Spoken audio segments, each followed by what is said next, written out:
सात संगत जी बड़े प्रेम और सत्कार से कहना जी धन निरंकार जी। सात संगत जी दास विनती कर रहा है, दास से त्रुटि हो जाए तो अपने घर के बालक समझकर क्षमा करिएगा। सात संगत जी, सात संगत जी, रात का समय गांव में जो पुराने पीपल का पेड़ था उसके पास हवा बह रही थी हल्की। चांदनी में सब कुछ शांत दिख रहा था, लेकिन गहरे में एक अनजानी बेचैनी। गांव के बुजुर्ग जो पंडित रामदास अचानक दौड़ते हुए आए और बोले, सुनो, इस बार नवरात्रि से पहले जिसके यहाँ यह एक चीज नहीं आई और वो नहीं खाई, उनका घर विनाश की राह पर चल जाएगा।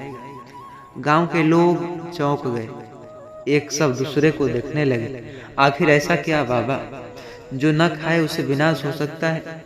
क्या यह अंधविश्वास है? क्या सचमुच कोई गहरा रहस्य है क्या, जो इसमें क्या छिपा है? और यहीं से शुरू होती है हमारी आत्मा की बेचैन करने वाली घटना।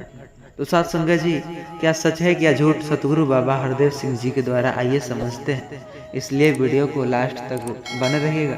चैनल पर नए हैं, अभी तक सब्सक्राइब नहीं किए हैं तो सब्सक्राइब करिएगा। आइए उस कहानी की ओर चलते हैं जो सच पर आधारित है, जिसे सुनकर के आपके रोंगटे खड़े हो जाएंगे। गांव का नाम था चंद्रपुर। यह गांव बहुत धार्मिक माना जाता। यहाँ हर त्योहार बस लोग बड़े श्रद्धा से पूजते, लेकिन इस बार नवरात्रि से पहले एक अजीब डर पूरे घर में, पूरे गांव में फैल गया। पंडित रामदास का कहना था कि जो लोग नवरात्रि शुरू होने से पहले जो नहीं खाते, उनके घर में अगले 9 दिनों विनाश का दौर शुरू हो जाता है। घर में कलह, बीमारियां और दुर्घटनाएं बढ़ जाती है। गांव के लोग आधे डर गए, आधे तो हंस रहे थे। कुछ लोगों ने कहा, अरे पंडित जी, यह सब अंधविश्वास, जो खाए या न खाए नवरात्रि तो वैसे ही शुभ होता है। लेकिन साथ संगत जी, सच क्या है, आइए सुनते हैं। लेकिन पंडित जी बोले, तुम लोग मजाक समझ रहे हो। अक्सर आपने भी सुना होगा अपने गांव में इस तरह की बातें। इस बार जो हल्के में लेगा उसका अंजाम बहुत बुरा हो। इस जो महत्वपूर्ण बातें हैं, जो गांव में सुदीप था, गांव का नौजवान, पढ़ा लिखा लेकिन थोड़ा नास्तिक परिवार, नास्तिक स्वभाव का, जो इसमें थी राधिका, उसकी पत्नी, बहुत धार्मिक और आस्था रखने वाली। और इसमें पंडित जी हैं, जो गांव के पूजनीय पंडित, जो आध्यात्मिक सृष्टि से, जो उनकी नजरों से, दृष्टि से बहुत जागरूक थे। संदीप को पंडित की बातें सुनकर हंसी आती। अरे राधिका, तुम इन बातों में मत पड़ो। जो खाए या न खाए, हमारा भाग्य हमारे कर्मों से नहीं बनता, इन चीजों से बनता है। राधिका धीरे से बोली, पर सुनो, नवरात्रि तो देवी माँ का पर्व है। अगर पंडित जी कह रहे हैं कि यह करना चाहिए तो इसमें कोई गूढ़ रहस्य होगा। नवरात्रि शुरू हुआ 2 दिन पहले सुदीप के घर में अजीब घटना घटी। रसोई में रखा दूध बिना कारण खराब हुआ। घर में जो लाइट बार बार बुझ रही थी, रात को आंगन में किसी के चलने की आवाज़। राधिका तो डर जाती, कहती, शायद भूत प्रेत हमारे इस कमरे में आ रहा हो। यह संकेत है, हमें जो खा लेना चाहिए। यह देवी माँ का आशीर्वाद पाने का तरीका है। लेकिन सुदीप जो फिर भी नहीं माना। ये सब हमारे तुम्हारे मन में खेल रहा ये एक वहम है। मैं नहीं मानता क्योंकि वह संदीप था, पढ़ा लिखा था। पर क्या सच है क्या झूठ, आइए बाबा हरदेव सिंह जी के द्वारा जानते हैं। अगले दिन रामदेव जो पंडित जी घर आए और उन्होंने बोला, बेटा, नवरात्रि का अर्थ है 9 ऊर्जा का जागरण। जो बरली इस खाई जाती है ताकि शुद्ध हृदय, मन शांत, आत्मा जागृत। यह कोई अंधविश्वास नहीं, यह तो विज्ञान, जो खाने से पाचन तंत्र शुद्ध होता है, विषैली तत्व बाहर निकलते हैं और आप नवरात्रि में शुद्ध भाव से पूजा कर पाते हैं। उन्होंने आगे कहा, निरंकारी विचार कहता है कि अगर तुम शरीर और मन को शुद्ध नहीं रखोगे तो तुम्हारी साधना अधूरी रहेगी।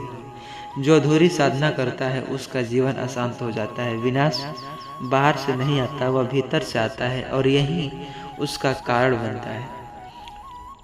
सुदीप ने फिर भी बात को गंभीरता से नहीं लिया।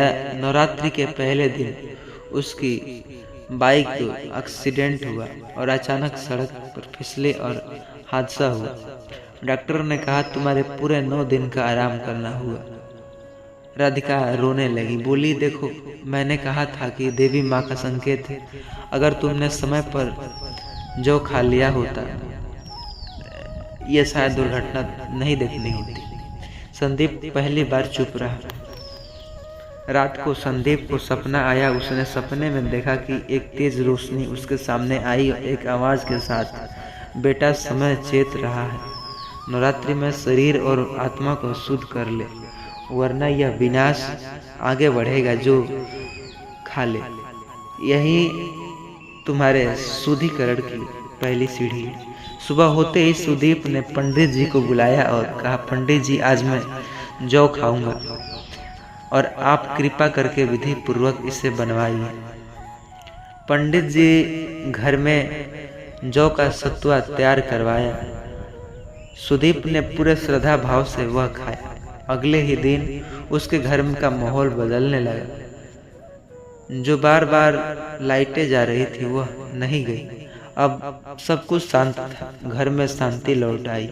सुदीप के चेहरे पर एक अजीब चमक आया। राधिका बोली देखो माँ ने हमारी सुन ली। सुदीप ने यह पूरे अनुभव और पूरे गांव को सुनाया कि गांव के लोग पहले हंसते थे अब गंभीर हो गए।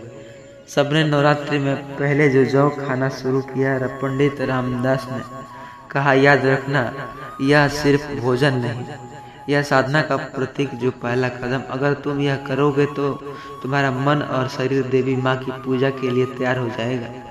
पंडित जी ने अंत में सबको समझाया अगर तुम इस नियम को तोड़ोगे तो, अगर तुम शरीर को शुद्ध किए बिना देवी माँ की पूजा करोगे तो पूजा अधूरी होगी। अधूरी पूजा का फल उल्टा पड़ता है। यही कारण है कि लोग कहते हैं नवरात्रि में जो गलती करता है उसका घर बर्बाद हो जाता है। यह कहानी सिर्फ गांव की नहीं, यह हर उन सब की है जो संदेश नवरात्रि से पहले जो यह शुद्ध अनाज खाना सिर्फ परंपरा नहीं, यह विज्ञान का विषय है। यह आपके शरीर को जो भूखे रहते हैं, व्रत रहते हैं, उनको विष मुक्ति करता है, मन को शुद्ध करता है और आत्मा को पूजा योग बनता है। निरंकारी विचार यही कहता है अगर तुम शुद्ध होकर भोजन करोगे, पूजा करोगे तो देवी माँ की कृपा से जीवन सुख समृद्धि आएगी। अगर तुमने इसे हल्के में लिया तो विनाश आने में देरी नहीं होगी। तो साथ संगत जी आशा करते हैं आपको समझ आई होगी। तो इस लोगों तक ये वीडियो को व्हाट्सएप के जरिए शेयर जरूर करिएगा। साथ संगत जी चैनल पर नए हैं, अभी तक सब्सक्राइब नहीं किए हैं तो सब्सक्राइब करिएगा। साथ संगत जी नवरात्रि हर कोई हर्षोल्लास के साथ यह जो व्रत है मनाता है, चाहे हम हैं या आप। लेकिन सच क्या है, नवरात्रि में माँ दुर्गा की साधना, नवरात्रि 9 रातों की पूजा, अखंड ज्योति जो की जाती है। कहते हैं इसमें मुर्गा खाने वाले लोग। नवरात्रि माँ दुर्गा साधना का समय यह 9 रात होती है जब पूरा ब्रह्मांड देवी शक्ति के प्रभाव में होता है। इस समय हमारे विचार, हमारा भोजन और हमारी ऊर्जा अत्यंत संवेदनशील होता है। शास्त्रों में साफ साफ लिखा है, लेकिन आज के दौरान में लोग इसे केवल एक फेस्टिवल मानकर चल रहे हैं। लोग भोग, शराब और मांस जैसे फैशन हो गए हैं। क्या यह लोग केवल पाप और इनके विनाश भी आती है? तो पूरी सच सुनेंगे, तो इसलिए वीडियो को पूरा सुनिए। चैनल पर नए होंगे सब्सक्राइब करिए। आइए पूरी कहानी सुनते हैं। जो मांस मछली खाते हैं उनके साथ क्या होता है। साथ संगत जी, रात्रि अंधेरी, कुत्ते भौंक रहे, मंदिर की घंटियां अपने आप बज रही, पीछे से महिला की चीख सुनाई देती, कोई मेरे बेटे को बचाओ। नवरात्रि की रात जब थी, पूरा गांव जाग रहा था। गांव जो माँ दुर्गा की चौंकाने वाली बात को लेकर। लेकिन रघुनाथ के घरों में कुछ ऐसे हुआ जिसने पूरे गांव को हिला डाला। मुर्गे की खुशबू के साथ आई मौत की दस्तक, और फिर शुरुआत एक जो खेल जिससे पूरा परिवार बर्बाद हो उठा। क्या सच में नवरात्रि में मांस खाने से घर पर विनाश आता है? क्या यह अंधविश्वास है या हकीकत, या इसे ही लोग मांस नहीं खाते या खाते हैं? कहानी सुनने के बाद आप खुद फैसला करेंगे। लेकिन सावधान, यह कहानी आपके रोंगटे खड़े न कर दे तो कहिएगा।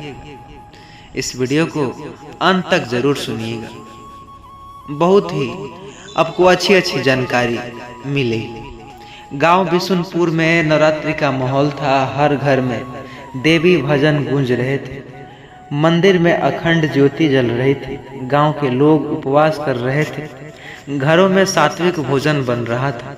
लेकिन घर परिवार जो था, रघुनाथ, उनकी पत्नी कमला और उनकी बेटी बीकी। रघुनाथ शहर में नौकरी करता, आधुनिक विचारों वाला था। ये उसे सब व्रत उपवास पुराना लगता, और उसके घर में आने ही वाली कमला ये सब उपवास छोड़ मुर्गा मंगवा, दारू का इंतजाम, आज दोस्तों के साथ पार्टी। कमला ने डरते हुए कहा, नवरात्रि है, लोग कहेंगे माँ का अपमान हो गया। रघुनाथ हंसते हुए बोला, अरे ये अंधविश्वास, माँ दुर्गे हमें खुश देखना चाहती है, भूखा नहीं। बीकी भी किसी खुशी से कम नहीं। उसने फोन पर दोस्तों को बुलाया, शाम को घर मुर्गा पकवाने की आदेश दिया। उसी मंदिर में घंटियां बज रही थी, देवी की आरती हो रही थी। लेकिन रघुनाथ के घर शराब के गिलास, मजाक और हंसी उड़ रही थी। रात को जब सबने खाना खाया, अचानक बिजली चली गई। पूरा गांव अंधेरे में डूब गया। कमला जो थी, उसको लगा कि जैसे घर में कोई खड़ा हो गया। उसने रसोई की ओर देखा, जहां हाड़ी में बचा हुआ मुर्गा रखा था। उसे लगा कि जैसे कोई अदृश्य शक्ति का उस हाड़ी को घूर रही हो। तो रात बिक्की को भयानक सपना। उसने देखा कि माँ दुर्गा का चेहरा लाल हो उठा है, आंखों में अग्नि निकल रहा है, जो वह कह रही है, नवरात्रि में प्राणी हत्या क्यों?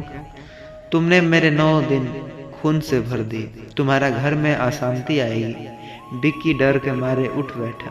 लेकिन सुबह होते ही सब सामान्य था। अगले दिन गांव के पंडित जी उनके घर आए। उन्होंने कहा, रघुनाथ, मैंने कल रात आपके घर से मांस की गंध पाई। यह बहुत अशुभ है। नवरात्रि में मांस खाने से घर में पितृदोष जाग जाता है, कुलदेवी क्रोधित हो जाती है। रघुनाथ ने हंसकर बात टाल दी। लेकिन उसी सामने मुसीबत शुरू हुई। रघुनाथ की नौकरी से फोन आया, आपकी पोस्ट बंद हो चुकी है, आपको अगले महीने से आना बंद करना होगा। घर का खर्चा जो खर्च दे पूरे रुक गए। कुछ दिनों में बिक्की बीमार पड़ गया। डॉक्टरों ने कहा बच्चे के ब्लड इन्फेक्शन है। कमला डर गई। मंदिर में मन्नत मांगने गई। पंडित जी ने कहा, जब तक तुम पशु हत्या का प्रायश्चित नहीं करोगे, शांति नहीं आएगी। कमला ने घर आकर रघुनाथ से कहा, हमें गलती हो गई, चलो गांव के जो बाहर बने शिवालय में प्रायश्चित लेते हैं। रघुनाथ बोला, ये सब पंडित की चाल है, मैं कुछ नहीं करूंगा। लेकिन उसी रात रघुनाथ को भी सपना आया। उसने भी देखा, लाल साड़ी पहनी एक शक्ति उसके सामने खड़ी हो उठी, कह रही, तुम्हारे घर में जो अशांति, उसका कारण तुम्हारी हट। मांस से जो तरंगे बनी है, वो घर को भस्म कर देगी। तुरंत प्रायश्चित करो। सतगुरु कहते हैं, इस पर प्रकृति के साथ छेड़छाड़ करोगे तो उसका उत्तर मिलेगा। नवरात्रि में मांस खाना केवल पाप नहीं, बल्कि आत्मा की ऊर्जा को नीचे दिखाने का भी साधन है। यह समय है साधना का, शक्ति के करीब आने का। लेकिन अगर तुम मांस और शराब से खुद को अंधकार में धकेल देते हो, तो रघुनाथ ने आखिरकार पंडित जी को बुलाया और घर में शुद्ध का हवन कराया। बचा हुआ मांस गांव में जो बाहर गड्ढे में दफनाया। रघुनाथ ने संकल्प लिया, अब कभी नवरात्रि में मांस नहीं खाऊंगा। धीरे धीरे सब ठीक होने लगा। रघुनाथ को अपनी दूसरी नौकरी जो छुट्टी हुई थी वो मिली। विकी की सेहत सुधरी। गांव के लोग देवी की कृपा लौटी सभी पे। नवरात्रि में मांस खाने वाले लोग ये जो सोच केवल डरा देती है, केवल एक परंपरा नहीं, ब्रह्मांडीय नियम है। जब माँ दुर्गा की शक्ति पूरे ब्रह्मांड को व्याप्त होती है, उस समय हिंसा करना, प्राणी को मारना हमारी आत्मा भारी पड़ सकता है। इसका असर तुरंत नहीं तो कुछ दिनों में दिखाई देता है। बीमारी, आर्थिक संकट, परिवार में झगड़े और मानसिक तनाव। अगर आप सच में माँ दुर्गा की कृपा चाहते हैं तो नवरात्रि में 9 दिन सात्विक रहे, प्राणी के कष्ट न दे, शराब मांस को हाथ न लगाए। यही सच्ची पूजा है, यही असली शक्ति की साधना भी है। सतगुरु संदेश यह देते हैं, हमेशा सचेत करते हैं, विनाश से पहले चेतावनी आती है, समय रहते चेत जाइए। माँ दुर्गा की प्रसन्न का सबसे बड़ा उपाय है दया और करुणा। क्या आप चाहते हैं कि आप भी सुकून से रहे तो प्लीज़ इस वीडियो को मित्रों के साथ व्हाट्सएप के जरिए शेयर करिएगा, ताकि आपके आसपास भी कोई बुरी संगत, बुरी खराबी ना है। तो साथ संगत जी, प्रेम और सत्कार से कहना जी, धन निरंकार जी। वीडियो को शेयर कीजिएगा, चैनल पर नए होंगे सब्सक्राइब करिएगा। साथ संगत जी, अक्सर नवरात्रि का समय सिर्फ उपवास और पूजा का नहीं बल्कि दान और सेवा का भी पर्व है। शास्त्रों में लिखा गया है कि नवरात्रि में व्रत करने वाला अगर दूसरों को भोजन कराए तो उनका पुण्य कई गुना बढ़ जाता है। साथ संगत जी, इस तरह के प्रश्न हर कोई के सवालों में, मनों में गूंज रही होगी, लेकिन आजकल बहुत लोग यह सोचते हैं कि सिर्फ कुछ जो खुद उपवास करना ही काफ़ी है, दूसरों को खिलाने की क्या ज़रूरत। ऐसे सत्संग जी एक ऐसी परिवार की कहानी जिसने नवरात्रि में भोजन बांटने की परंपरा को अनदेखा कर दिया और उनके जीवन में दुखों का पहाड़ टूट पड़ा। फिर जब उन्होंने साधु के कहने पर वह खास चीज़ सबको खिलाई तो उसके जीवन में मानो लक्ष्मी दौड़ी चली आई। तो सत्संग जी, इसी विचार पर एक कहानी कि क्या हम नवरात्रि में एक चीज़ खिला देने से क्या सच में नवरात्रि में माता लक्ष्मी दौड़ी चली आती है? क्या सच है, क्या झूठ? आइए सतगुरु बाबा हरदेव सिंह जी के द्वारा एक सच पर आधारित कहानी के साथ उपस्थित हों, जिसे सुनकर के आप भी आश्चर्यचकित में पड़ सकते हैं।